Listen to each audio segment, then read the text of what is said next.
Hi and welcome to, well, almost the end of SMTA 2022 in Minneapolis. I'm joined by Joel from Co-Young. Good to see you again. You as well. Good to be back, right? When was the last time? Was it Apex? Wait. Might have been Productronic. Productronic, actually. Yeah. Probably, yeah. Actually, no, we did talk at Apex. That's right. Yes. That's right. Yeah. I'm a little foggy at this point of the week, but yes, we did. Yes, we did. The show. We've come out of a weird time, post-pandemic. Let's hope we're out of it. Yeah. Yeah. Fingers crossed. And we've so. jumped into another weird time with, global economy going strange. People starting to worry about possible recessions. Geopolitical structure of the world seems to be changing. So no pressure there. But we've also got, it's an industry now. It feels like it never got off its feet really. The whole pandemic thing. We think, oh, how did you cope? Well, actually, we got through it pretty well. Yeah. It's kind of back to that. If it's not one thing, it's 10,000 others, right? And I was having a conversation with someone at HQ several months back, and I was trying to qualify our sales revenue projection, based on the fact that there's all these things going on in the world around us that we can't control. We've got the war in Eastern Europe. We've got interest rates. We've got inflation. We've got the remnants of COVID. And it was an interesting comment that was returned to me, and it really kind of resonated. And that was, when have we not had something going on in the world like that, right? Yeah. So I think we just have to deal with it, right? We just have to understand that this is the reality. And you're right. I mean, I think as an industry, we came through COVID very well. For us, 2021 was a record year, both in the Americas and globally. 2022 is shaping up to be exactly the same. So that sets the bar high now going into 2023 with, again, some of this uncertainty. But, I've had a lot of conversations this week and even prior to, where I'm trying to understand, what is that impact for our industry going to be? Because I've got a theory here, and I'm probably completely wrong.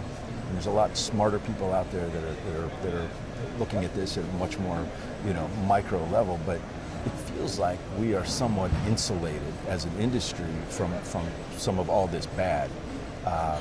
We're looking at record investment next year for Mil-Aero, right? Well, why is that? Well, it's because of all the bad things going on out there. We've been subsidized for EV and green, everything, right? So that's certainly going to take off. Battery everywhere. Medical wearables. It's just on and on and on, right? Cloud-based, right? So bandwidth, it's not going away. So I think by and large, electronics manufacturing is so centerpiece to next level everything, right? In our evolution as a society, that those products are still in need. Do you think there's an element here where the electronics manufacturing, as a whole, has been kind of pressure tested? Because a lot of things coming through, EV, all that sort of thing, they've got quite high demands.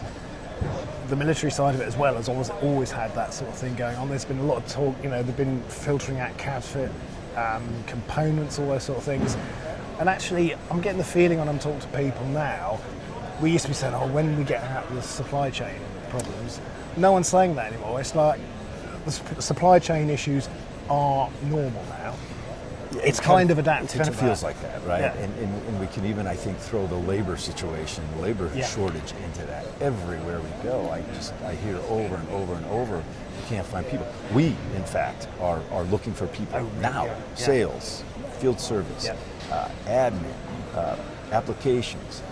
So call us if you're interested. We have positions. Yeah. We have holes we need to fill to be able to continue to grow at the rate we've projected growing at. So Yeah, I think things just kind of normalize. I read something this week that was interesting to me because I've had a theory talking about growth and opportunity for more growth that the standard general automotive industry is still lagging, right? Because of the chip situation. Yeah. And inventories are still down. Demand is still up.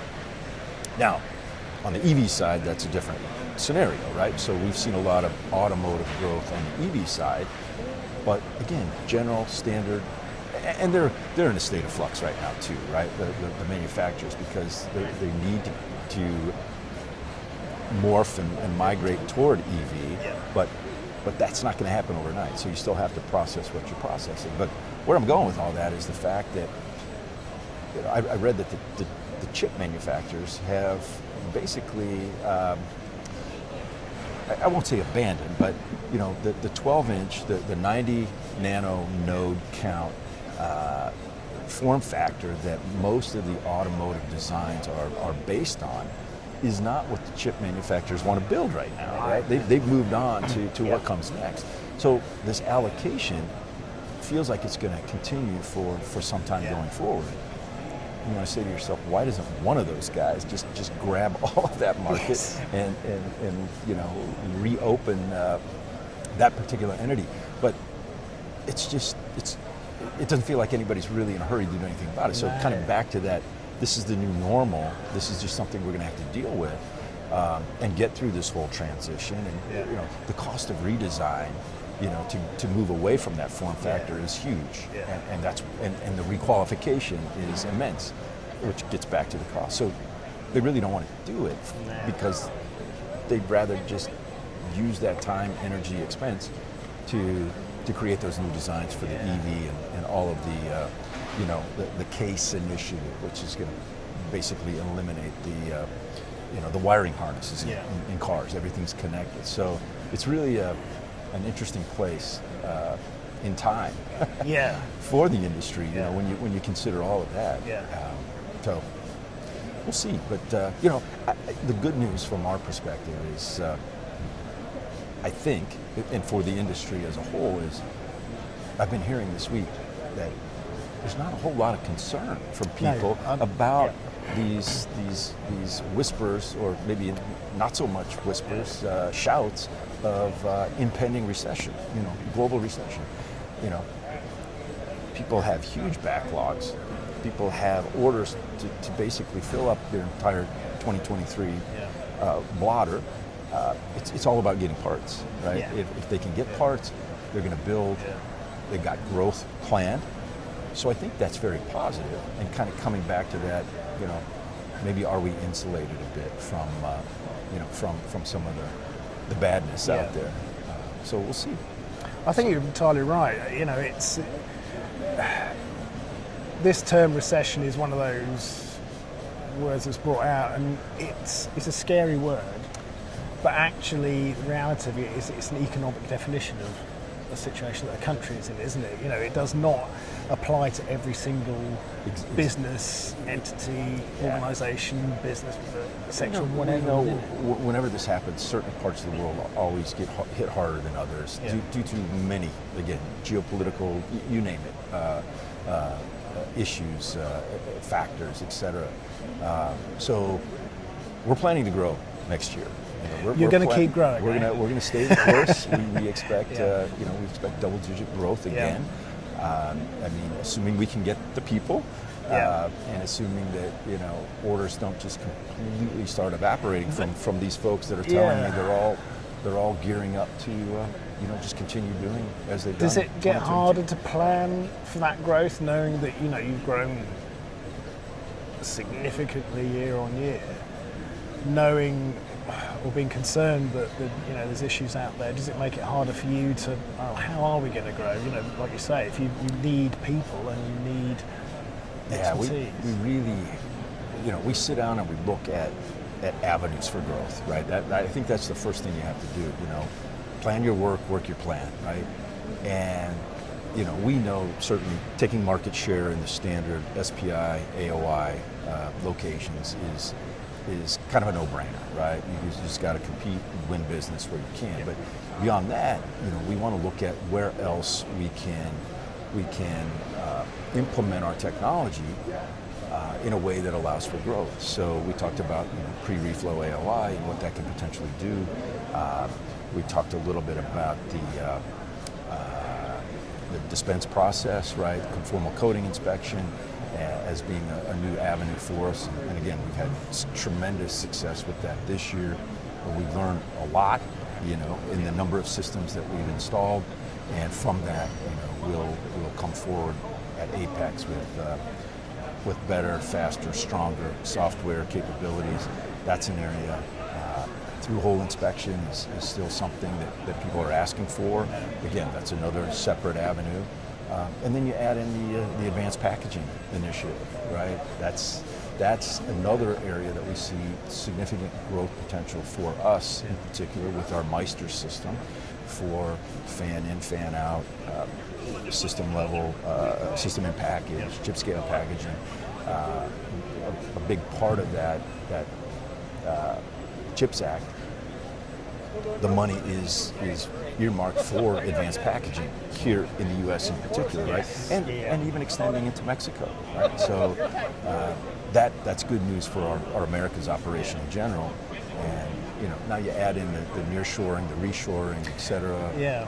There's a lot of things going on now. That I temper my enthusiasm a bit because of this phenomenon that we continue to hear that we spoke of earlier is we can't get people, right? And I've been told by some very high-level people at some very prominent EMS providers out there, global type guys, that to overcome that we have to automate more, right? We basically just have to figure out ways to take the human element out of play as much as we can, and we like that because that's always been our mantra, right? We're trying to make our systems as intuitive, as easy to use as possible, as least dependent on a human interfacing interaction as we can. So, but there may be a little hesitation until that can happen, because if you can't get people, you can't build new plants that need people, right? So they can't get people in the plants they have in some cases. So, in a lot of cases, as a matter of fact. But so we'll see. I mean that the reshoring thing was something again that we've been talking about for years, and it's always been a movement, if you like. A lot of people saying we need to do it this way, and now it makes good business sense to do that. But it kind of needs, like you say, something has to get the inertia going before you then get. There has to be some infrastructure. You can't just pick up. It won't and happen move. overnight. No, you can't. There's supply chain. If I'm building here as opposed to building somewhere in Asia, they're using suppliers in Asia. I have to establish those suppliers here, right? The people piece. So it's going to take a little bit of time, right? I know there's a lot of enthusiasm, and especially here. Maybe not where it's migrating from, but I think it's going to take a little bit of time. So we'll just continue to monitor and help those customers where we can grow as that happens. That's the thing, to be listening, isn't it? To what your customers want, and have your ear to the ground and hear what's coming down the line. That's it, right? You have to stay close. You have to, that's the partnerships, the full transparency. How do we become solutions providers? That's it. We really have to work together at that level, and it'll be good for the entire industry. That's really the end game. Everybody wins. And you've won a couple of awards, haven't you? We did. Yes, we did. We first and foremost, I'd like to congratulate our service and support team, Dave Nemeth, Enrique Hernandez, Danny Hahn, manages our managed services and help desk, for the second year in a row winning the Circuits Assembly Service Excellence Award. And they do a tremendous job. They They play a huge role in our growth through repeat business by keeping our customers happy. So again, kudos to they and their entire teams. So we're very, very excited about that. That's 100% customer feedback. We have no part in that, right? That's circuits reaching out to customers and asking a litany of questions and calculating based on answers. So we're very happy to win that for the second year in a row for test and inspection. We also won the Global SMT Award for software with our KPO tool, Co-Young Process Optimizer. So this, for the printer in particular, this is a system that we've developed over a number of years, and we've been implementing parts thereof for some time. But the award registers to the final piece of that being now ready for release, which includes the ability to take full control of the screen printer for speed, pressure, and snap-off release. And it's all based on the use of the information we generate with the first two pieces. There's an advisor module that does an automated design of experiments very quickly through our proprietary AI technology to come up with those best recommendations for speed, pressure, and release. And then the diagnostics and monitoring module monitors the results produced by those settings to a much higher degree than just standard X shift, Y shift. We're looking for trends, et cetera, in volume, for instance. And then the final piece, the POM piece, which is just being finished, Optimizer, POM, Process Optimizer, is kind of what pushed us over the goal line for the award. So we're very proud of that. We think that's a huge differentiator. And next comes KPO for the mounter. So again, now we're providing feedback to the mounter for anomalies with spindle, feeder, nozzle, and XY positioning. So kind of that whole self-healing concept, lot size of one, smart factory. So we're trending in the right direction. The reality of the smart factory. Exactly. Bringing it to fruition. Yeah, excellent. Well, congratulations on those. I mean, it vindicates everything you've been doing as a business, really, doesn't it? We tend to like to look at it that way. Yeah. We're like I said, plan your work your plan. We feel like we're doing the right things. We're going the right direction, and we've got a lot in the works. There's a lot of new stuff we'll be showing. We'll be seeing some of that at Apex. We will. Yeah, we will. And thank you for asking. Always like an Apex plug too, right? That's this has been a really good show this week. Attendance has certainly been up from last year, which we expected. But we've had, I think, some good quality. Apex, another level, right? We'll have a lot more systems, kiosks, et cetera, et cetera. We're going to be unveiling our new Artos software structure, GUI software structure, which we feel will be a meter mover for us and our customers, and potentially for the industry. It's a much more refined data structure behind the scenes that's going to allow for much easier adaptability for new features, new functions, common for all of our machines, and with the ability to adapt to anything new that we would come out with. So again, much more seamless. I think we'll be in a much better position to react when customers ask for changes or any type of customization. The Meister series for that advanced packaging application, 25 megapixel, 3.5 micron. We'll be showing. We'll have the next generation of our K-Smart software, the 2.3 version, which is the all-encompassing line monitoring tool through a central repository of our data that allows very fast analysis when things go awry. Right? What happened? How do I fix this? That'll incorporate some new features and functions, predictive maintenance, for example, additional reporting, and then the KPO as we talked about, which we won the award for. So Yeah, we'll have a There's lot going on. happening, We always do. Yes, And, yeah. we really like to show the new stuff. I mean, the first thing that customers ask when they come to the booth typically is, "What's new?